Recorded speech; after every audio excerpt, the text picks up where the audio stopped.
Hey, what's up guys? Welcome back to another video. Today we're going to be trying to do a digital tachometer on a USDM Integra cluster. I've decided to switch back to USDM cluster because I usually drive 2 to 3 hours to go to the track and I can never tell how fast I'm going because of the kilometers. And plus I had this Autometer digital tachometer sitting around for like 2 years. I'll post up a picture of it right here. So let's get started. Alright, so basically I just took the whole cluster apart, cut this part open to get the rubber grommet out so I could pull the wires through, and then the part that was around like this, I just pried up the whole edges all the way around, kind of cut it a little bit too to get it open. So this is the guts of it right here. Pretty shallow once you take it out of the housing. So I got all the wires right here, pretty long length. So basically all I did so far was I took a hot glue gun and I glued down the front screen of it and the little rubber piece with the buttons on it. So I'm kind of jumping around in this video because I'm filming this over a few days, but the metal ring that's on the front of the gauge pod that you take off of this part here, I hot glued it into place. The reason I chose to use hot glue is because once you're done gluing this in permanently, you can peel the hot glue off. So I showed you on mine that I kind of cut this a little bit further than I wanted to. It's not a big deal, it's not a show car, but I put some JB Weld plastic bonder around there to kind of fill in the gap. I feel like once this is in the car, you really won't see the bottom too much. You'll be looking at it like this anyway. So I'm going to flip it over and show you the back side. So here is the back side. I used a whole bunch of that plastic bonder all the way around to get this thing to stay in. Don't worry about the whole length of wires. We'll take care of that once we install it into the cluster part. So right now I'm going to go to the car and I'm going to pull out the Type R cluster. To get this cluster out, it's really super simple. You have two bolts, one right here, and this whole plastic part to pull out. So I have the plastic piece pulled aside. I'm just leaving mine hanging because I don't want to disconnect all these gauges.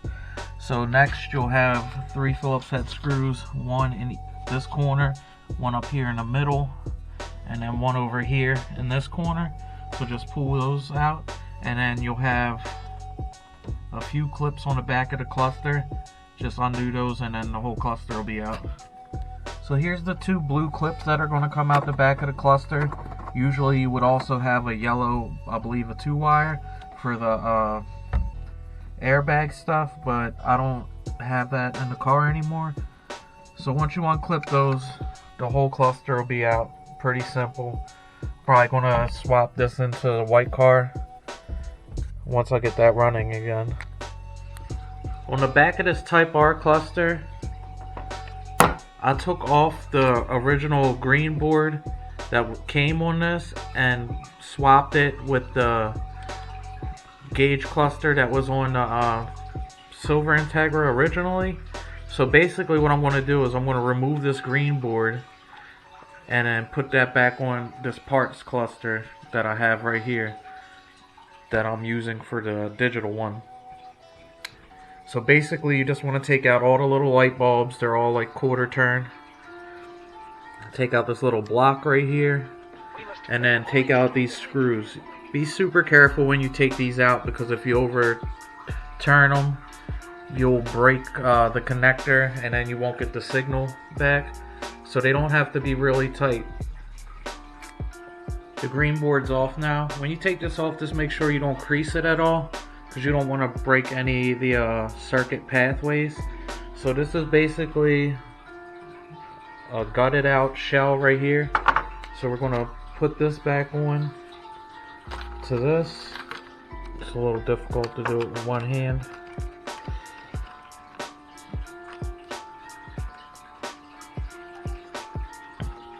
But I believe all the automatic and manual plastic parts are the exact same. So when you do it, just pop the little white clips back through the board.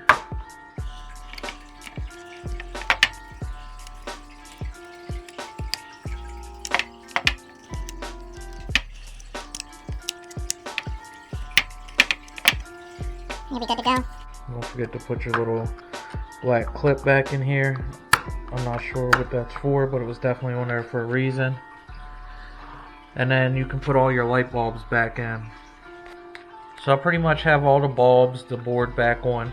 The one thing you want to pay attention to when you swap between the JDM and the USDM cluster, if you look at the lights, ABS, the gas light, trunk light, all these, they're going to be different on the JDM cluster. Like down here in the corner, it has a seatbelt, gas, and trunk ajar. This one has ABS, gas, and trunk ajar. And this top corner one right over here, on the JDM one, is just the door open. And then on the USDM one, it has the seatbelt, door open, and SRS. The middle's exactly the same. The JDM cluster down here in between the tachometer and the heat does not have the cruise control or maintenance required. And it does have the same check engine light and oil light like the USDM cluster. So if you're like me and don't have ABS anymore, SRS, just don't put that bulb in. So now we have the gauges that we're installing back in. We're going to use the speedometer, the temperature gauge, and the fuel gauge. I'm just going to discard this tachometer because I'm not using that. So basically, when you put these in, don't over tighten the screws. That's the most important thing, because if you over tighten the screws, you're going to damage the little connector that's inside here. If you look really close in here, you can see that they're just connected by one strand of copper, and you don't want to ruin that. So I have everything set back up like factory. The only thing I changed was right here where the tachometer goes, there's 3 bolts. I'm assuming one's power, one's ground, and one's the signal. So what I did was, I took these little small washers like this. They actually came off of some chips that I had laying around because I couldn't find a washer small enough. So I used that. I put a bolt through here with that washer on the back to make contact to the open copper spots on the board. And on the inside, I have my 3 threaded bolts right here. So what I was going to do was take this out to the car, plug this in like normal, turn the car on, and then use my meter to see if I get a 12 volt signal on which two, and then the other one would have to be the tachometer.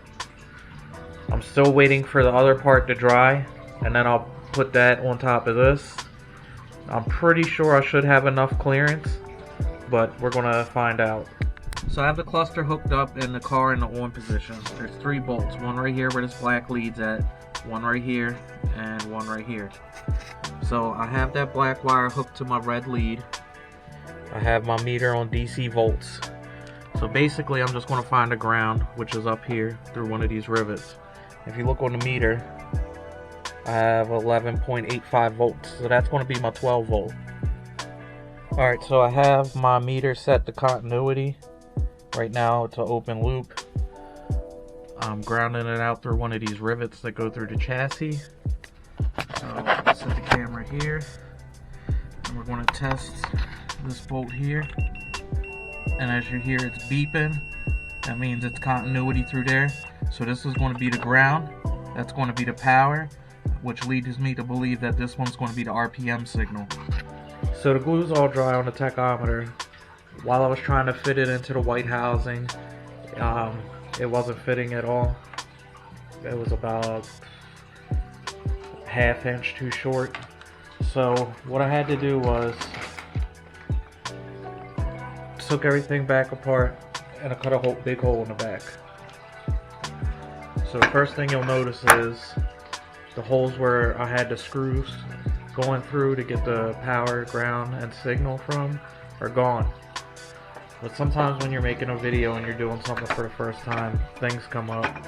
So I'm going to keep all the footage that I had previously taken and just go from here. So once you have this big hole cut in the back, this is the board, this is the back side that faces out on the cluster. The bulbs would go in on this side.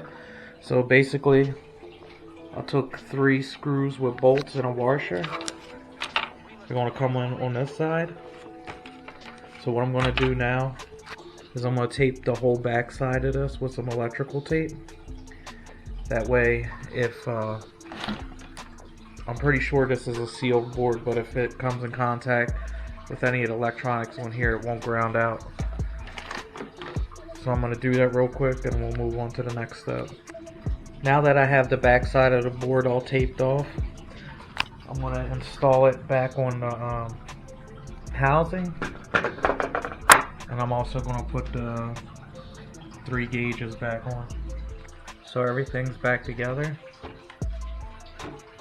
So now I'm going to put the faceplate on. And you can see I took out 2 of these up and down pieces of plastic right here. So I can slide the wires through. Right here. So I'm going to put this piece on. And then there are 3 screws that hold it on. Go right down in here. 1, 2, and 3. So we're going to throw those on real quick. Alright, so I have the wires coming out right here. This plug right here is for a shift light. This is for the illumination, so when you turn the lights on it gets dimmer. Have the green, which is the distributor signal. Black, ground, red power. So what I did was I just double nutted it. There's one at the bottom and one at the top. I'm waiting for the glue gun to heat up because I'm just going to glue over top of these bolts right here so they don't back out from vibration. Then once that's done, I'm going to take this to the car and plug it in without putting a plastic cap on to make sure everything's working, plus to set up the tack. Alright, so I got it hooked up. Sorry if it's kind of loud, but I have the car started. So you can see I have the Honda Bluetooth matching up with the tachometer. So it seems to be working.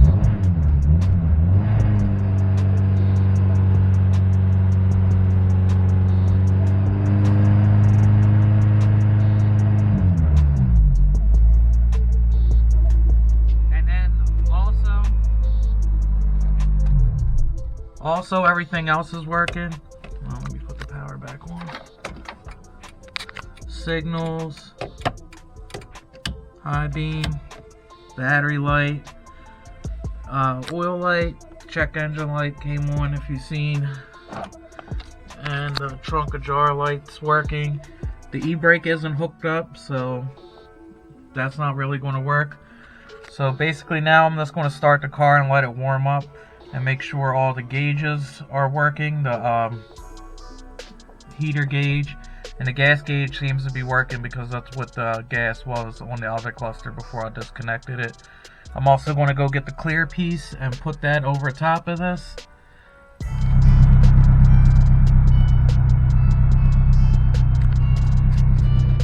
Alright, so the tachometer lines up with the Honda perfectly. Pretty excited. It actually looks pretty good sitting in there, especially with all the other gauges when it's all lit up.